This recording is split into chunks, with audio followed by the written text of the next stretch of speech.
अस्सलाम वालेकुम वरहमतुल्लाहि वबरकातुहू। खैरियत से आप लोग, मेरा नाम है मोहम्मद और welcome back to my channel. Middle East के राइजिंग टेंशन, इसराइल और फलस्तीन के ऊपर अत्याचार जो इसराइल के फोर्सेस कर रहे हैं, उसको देखकर सारे अरब मुल्क फिलहाल सिर्फ स्टेटमेंट्स दे रहे हैं, लेकिन ईरान ने एक कदम आगे बढ़कर बहुत ही भयानक धमकी दी है इस बार इसराइल को। और उन्होंने कहा कि अगर ग्राउंड के हमले पर उतरेंगे सोल्जर्स इसराइल के गाजा के स्ट्रिप में, वहां के लोगों के ऊपर अगर वो अत्याचार करेंगे और वहां पर मारेंगे, तो ईरान अब खामोश बैठने वाला नहीं है। और ईरान ने एक बहुत बड़ी धमकी दी है, कहते हुए कि आने वाले दिन में बहुत भयानक हाल होगा इसराइल का।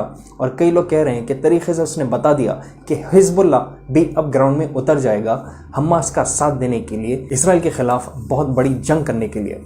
और जिन लोगों को पता नहीं है, हिजबुल्लाह ने 2006 में बहुत बुरा हाल किया था इसराइली फोर्सेस का। तो देखते हैं वीडियो में डिटेल में क्या ईरान ने स्टेटमेंट दिया और कैसा इस पर रिएक्शन आ रहा है इसराइल का। इसराइल ने गाजा के लोगों को ऑलरेडी एवैक्यूएशन का टाइम दे दिया है, कहते हुए कि उनके पास 72 आवर्स है पूरा गाजा स्ट्रिप को एवैक्यूएट करने के लिए। देखा गया तो इसके पीछे असल मकसद ये है इसराइल का कि वो शुरू से फलस्तीन को पूरी तरह टेक ओवर करना चाह रहे हैं, और गाजा का स्ट्रिप अभी फिलहाल बाकी था जिसको टेक ओवर इनको करना पूरी तरह था, क्योंकि ये इनके अवेटेड मसाह, जिसको इस्लाम में दज्जाल और क्रिश्चियनिटी में एंटी क्राइस्ट कहते हैं, उसके आने की तैयारी के लिए ये कंप्लीट फलस्तीन को इसराइल बना देना चाह रहे हैं। और मस्जिद अल-अक़सा जो अल-अक़सा कंपाउंड है उसको कंप्लीट टेक ओवर ये करना चाह रहे हैं। और जब से हमास और इसराइली फोर्सेस के बीच में जंग शुरू हुई है, हमास ने वहां के लोगों को मारा और इसराइल ने भी बदले में वापस कई सारे मासूम फलस्तीन लोगों को शहीद किया, छोटे बड़े बूढ़े बच्चे सबको किया। और मीडिया में इसके बारे में अगर आप ज्यादा कहेंगे तो आपके वीडियोस को सेंसर किया जा रहा है या टेक डाउन किया जा रहा है। और इस चीज को देखते हुए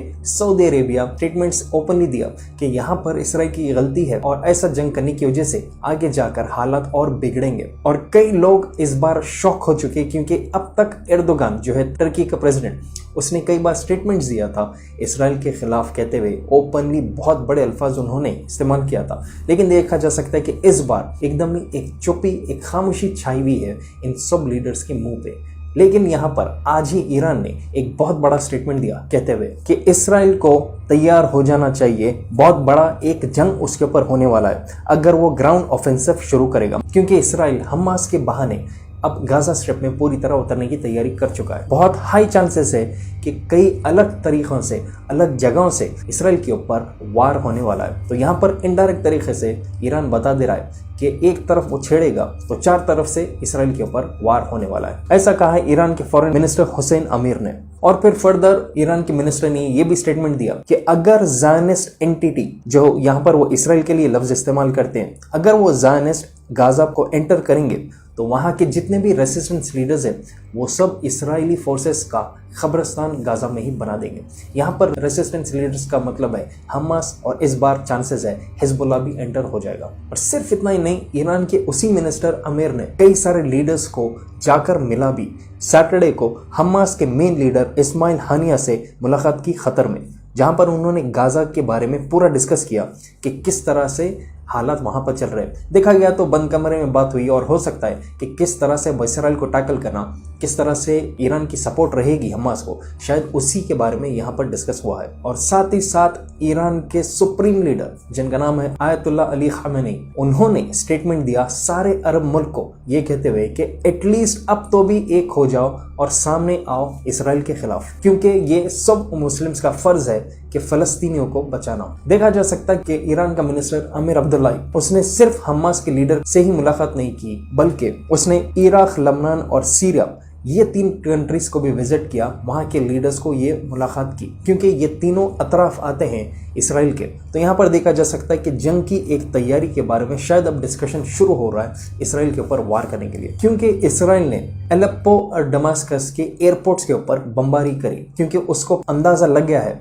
कि शायद यहाँ से भी अब इसके ऊपर वार होने वाला है। और सिर्फ इतना ही नहीं, वही सेम मिनिस्टर ने कतर जाकर वहां के मेन सुप्रीम लीडर कतर के अमीर शेख तमीम बिन हमद से दोहा में मुलाकात की, जो है एक सिटी कतर में। तो यहाँ पर देखा जा सकता है कि कतर भी इनडायरेक्ट तरीके से शायद बिहाइंड द सीन ये लोग ज्वाइन हो चुके हैं सपोर्ट देने के लिए फ़लस्तीनी रेसिस्टेंस लीडर्स को और वहाँ के सोल्जर्स को। और फिर उसके बाद ईरान के मिनिस्टर ने कहा कि OIC जो होता है ऑर्गेनाइजेशन ऑफ इस्लामिक कोऑपरेशन, इन सब के लीडर्स को उसने रिक्वेस्ट किया कि एक अर्जेंट मीटिंग बिठाओ इसराइल के खिलाफ, क्योंकि इसराइल कंटिन्यूसली सिविलियंस जो फ़लस्तीन के उनके ऊपर अत्याचार कर रहा है। रिसेंटली एक स्टेटमेंट आया था इसराइल की तरफ से जहां पर उसने बताया कि फ़लस्तीनी लोग को कुछ वक्त दिया गया है एक रास्ते से गुजरने के लिए, वहां से भागने के लिए, लेकिन वहां के सिविलियन कैमरा के जो क्लिप्स आए हैं उसमें क्लियरली देखा जा सक रहा है कि आम सिविलियंस जो उस रास्ते से भाग रहे हैं गाजा के बाहर, उसके ऊपर भी हवाई जहाज से बमबारी की गई है। तो कंप्लीट जलालत पे इस वक्त इजरायली फोर्सेस उतर चुके हैं। अभी फिलहाल सऊदी अरेबिया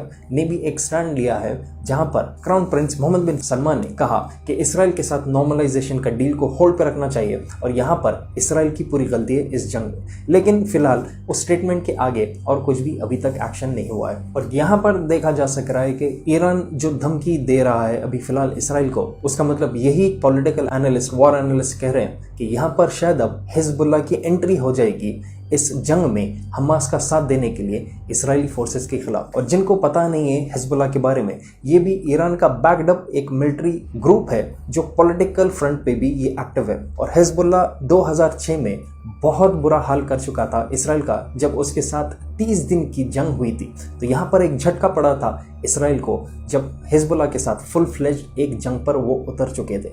फिर उसके बाद डिप्लोमेटिक टाइज और बातचीत के हिसाब से रोका गया था इस जंग को। तो यहाँ पर फिर से ईरान अब बता रहा है कि हिजबुल्ला अब एंट्री करेगा। क्या ये सक्सेसफुल रहेंगे इसराइल को उसके अत्याचार में रोकने के लिए, उसके ऊपर प्रेशर करने के लिए, या गाजा का बहुत बुरा हाल होगा?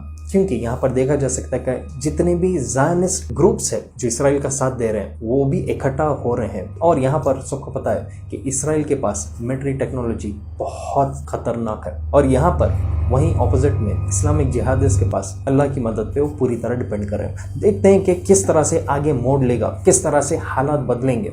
आप अपने हिसाब से इसके बारे में नीचे कमेंट करिए कि यहाँ पर अगर ईरान एक्टिव हो रहा है, क्या उसके पीछे कोई उसका मकसद या मतलब है, या वाकई वो आगे बढ़कर गाजा की एक स्ट्रिप को बचाना चाह रहे हैं फ़लस्तीनियों के राइट्स के लिए और मस्जिद अल अक्सा को सेफ गार्ड करने के लिए। और दूसरे कंट्रीज़ जो अरब कंट्रीज़ है जो खामोश इस वक्त है, उनके बारे में आपका क्या राय है? नीचे आप इसके बारे में अपने हिसाब से कमेंट करिए अपना ओपिनियन।